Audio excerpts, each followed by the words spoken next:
ከዚህ በፊት የጨረስኳቸውን የቴብልና የኩዌሪ መጨረሻ ክፍሎች ስሰራ እንኳን እንደዚህ አልተሰማኝም። ምክንያቱም ማይክሮሶፍት አክሰስ ላይ ሳስተምር በደንብ ስሜት የሚሰጠኝና ደስ እያለኝ የማስተምረው እንዲሁም እንዲያልቅብኝ ከማልፈልጋቸው ክፍሎች ውስጥ አንዱ ፎርም ነው። ነገር ግን ዛሬ የመጨረሻው የፎርም ክፍላችን ነው። ሁሌም እንደምላችሁ ፎርም በመማር የሚመጣ ነገር አይደለም። ፕራክቲስ ማድረግ አለባችሁ። የተለያዩ ፕሮጀክቶች መስራት አለባችሁ። ይህንን ለማድረግ ደግሞ እስከዛሬ እስከ 13ኛው ክፍል ድረስ የሰሯቸው በማይክሮሶፍት አክሰስ ውስጥ የሚገኙ የፎርም ትምህርቶች አንድ ሰው ደፍሮ ፎርምን ዲዛይን እንዲያደርግ ድፍረቱን ይሰጡታል ብዬ አስባለሁ። ምናልባት እስከዛሬዋ ትምህርት ድረስ ያላካተትኳቸው ወይ ደግሞ እነዚህ ነገሮች ባስገባቸው ጥሩ ነው ብዬ ያሰብኳቸውን የፎርም እውቀቶች ደግሞ ሰብሰብ አድርጌ በዛሬ ቪዲዮ የማሳያችሁ ነው የሚሆነው። ስለዚህ እስካሁኗ ክፍል ድረስ ቴብል፣ ኩዌሪ እና ፎርም ላየን። ከዚህ በኋላ የመጨረሻው የሚሆነው ክፍላችን ደግሞ ሪፖርት ነው የሚሆነው። በቀጣዩ ክፍል ሪፖርትን ከዜሮ ጀምረው እንደተለመደው የሰራናቸውን ፕሮጀክቶችና ዳታቤዛችንን እንዴት ነው ወደ ፕሪንት መውሰድ የምንችለው ሪፖርት ማድረግ የምንችለው የሚለውን የማሳያችሁ ነው የሚሆነው። በፎርም ላይ የነበረን ቪዲዮ ይህን ይመስል ነበር። ሪፖርትን ደግሞ ከቀጣዩ ቪዲዮ ጀምሮ መማር ትችላላችሁ። ቪዲዮዎቹን ደግሞ ድሜክስ ኮምፒውተር ላይ ታገኛላችሁ።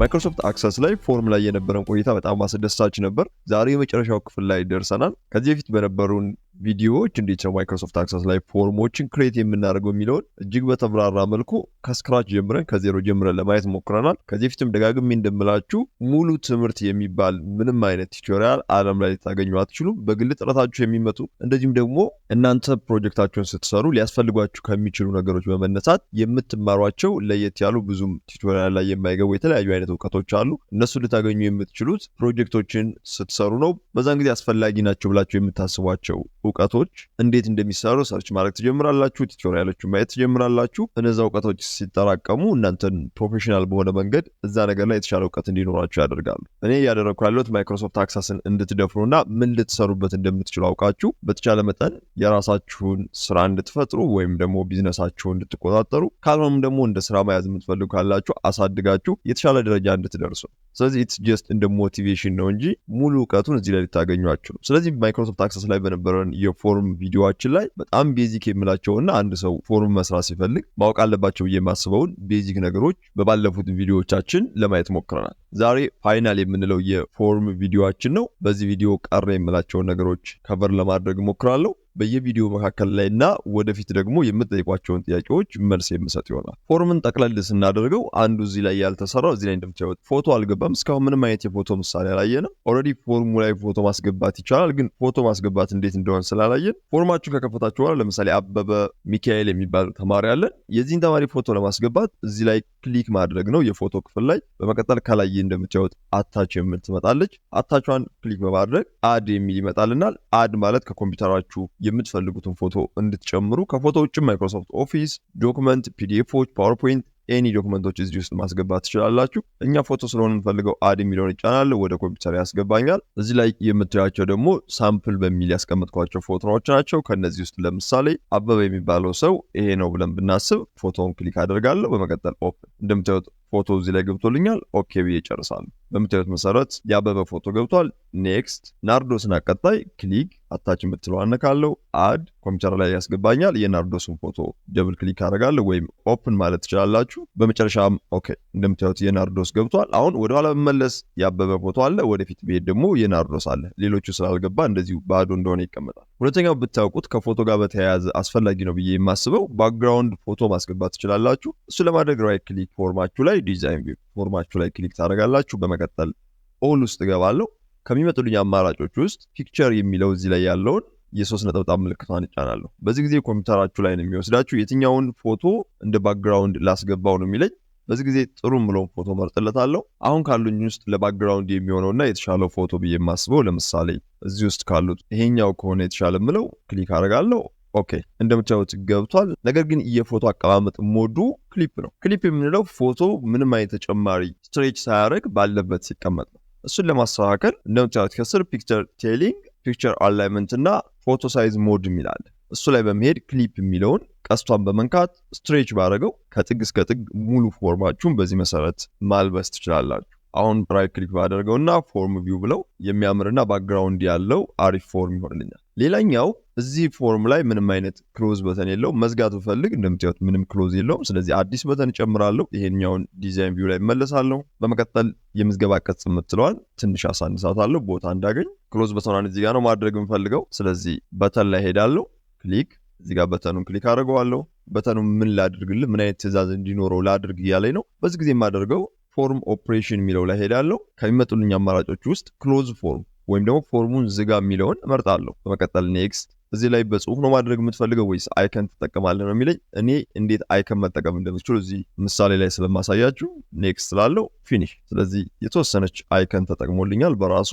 እዚህ ጋር እንደዚህ ያደርገዋለሁ። በጣም አሪፍ። ትንሽ ወደ ጥግ ላስጠጋው። ቆንጆ። ስለዚህ አሁን ፎርሙን ኦፕን ብለው በምታዩት መሰረት እዚች ላይ የክሎዝ በተን አለች። ክሊክ ባደርጋት ፎርሙን ሴቭ ላድርገው እያለኝ ነው። የስ ኦኬ። ድጋሚ ከፍተዋለሁ። ፎርሙን ክሎዝ በተኗን ክሊክ ባደርግ ፎርሙ ይዘጋል። ስለዚህ አሁን የማደርገው ምንድነው እዚች ላይ ያለችውን በተን የራሴን የሚያምር አይነት አይከን እጠቀማለሁ። ሁሉም ሶፍትዌሮች ላይ ታችሁ ከሆነ ለምሳሌ ማይክሮሶፍት አክሰስ ከላይ እንደምታዩት በቀኝ በኩል የኤክስ ምልክት አለች፣ የአራት ማዕዘን ምልክት እንዲሁም የመቀነስ ምልክት አለ። እነዚህ ምልክቶች ዋናው ጥቅማቸው ፎርሙን መዝጋት፣ ሚኒማይዝ ማድረግና ማክሲማይዝ ማድረግ ነው። ነገር ግን ምንም አይነት ከአይከኖቹ ውጭ ከጀርባ የሚታይ ነገር የለም። በጣም ውበት አላቸው፣ ያምራሉ። ስለዚህ እነዚህን አስመስለን ዲዛይን ማድረግ እንችላለን። ይህን ለማድረግ በተኑ ላይ ክሊክ አደርጋለሁ። በግራ በኩል ፕሮፐርቲ ሺት ላይ በመሄድ ፒክቸር የሚለው አማራጭ ውስጥ በመሄድ እንደ ቅድሙ የሶስት ነጠብጣብ ምልክቷን ነካለሁ። በመቀጠል እዚህ ውስጥ ካሉት ውስጥ የተለያዩ አይነት አይከኖች ነው የሚያስመርጠኝ። እኔ ግን ራሴ ያዘጋጀሁትን አይከን ስለሆነ ማስገባት የምፈልገው ብራውዝ የሚለውን እጫናለሁ። ወደ ኮምፒውተር ይወስደኛል። እዚህ ላይ እንደሚታዩ የተለያዩ አይነት አይከኖች አሉኝ። ከነዚህ ውስጥ 96 ፒክስሉን እመርጣለሁ። ኦኬ ለዋለሁ። በመቀጠል ኦኬ።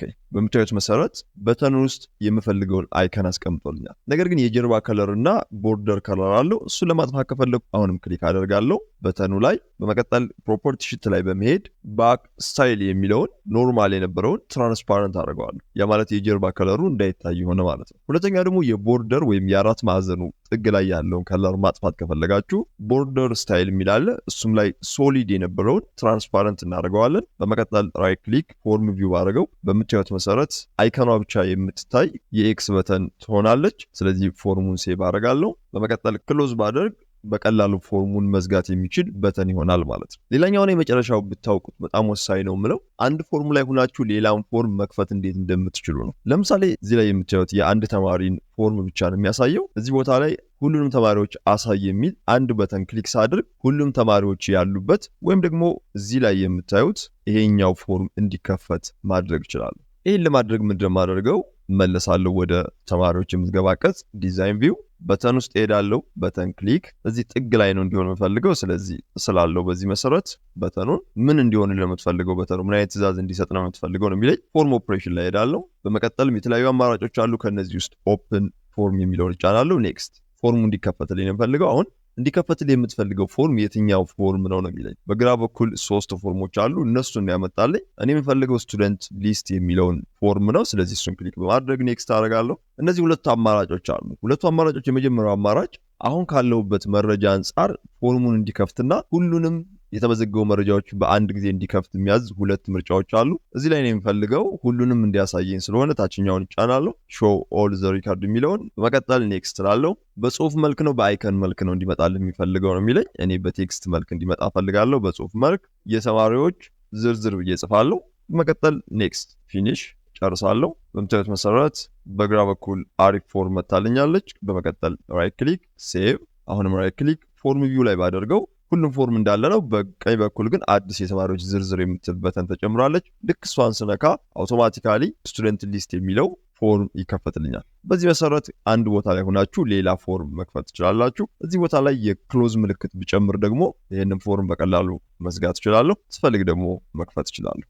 በዚህ መሰረት ፎርሞቻችሁን ሊንክ ማድረግ ትችላላችሁ። እንግዲህ ማይክሮሶፍት አክሰስ ላይ ከነበሩን ወሳኝ የሆኑ ትምህርቶች ውስጥ ቴብልና ኩዌሪ ሙሉ ጨርሰን ነበር። በዚህኛው ሴክሽናችን ደግሞ ፎርምን ነበር እያየን የነበረው። ዛሬ የፎርም የመጨረሻው ቪዲዮአችን ነው። ፎርምን እዚህ ጋር እንጨርሳለን ማለት ነው። በቀጣዩ ቪዲዮዎቻችን እንዴት ነው እዚህ ጋር የመዘገብናቸውን ተማሪዎች በተናጠል እንደዚሁም ደግሞ በግሩፕ ፕሪንት ማድረግ የምንችለው፣ ፊልተር ማድረግ የምንችለው፣ ፎርም ላይ ዲዛይን እንዳደረግ ነው እንዴት ነው ሪፖርት ላይ ዲዛይን በማድረግ የሚያምር ሪፖርት ማውጣት የምንችለው የሚለውን እጅግ በጣም ቀላል በሆነ መንገድ በተከታታይ ቪዲዮዎች የምናይ ይሆናል። ፎርም ላይ የነበረን ቪዲዮ ግን ይሄን ይመስላል። አብራችሁን ስለነበራችሁ ቴንኪው። ዚዙ ድሜክስ ነበርኩ። ባባይ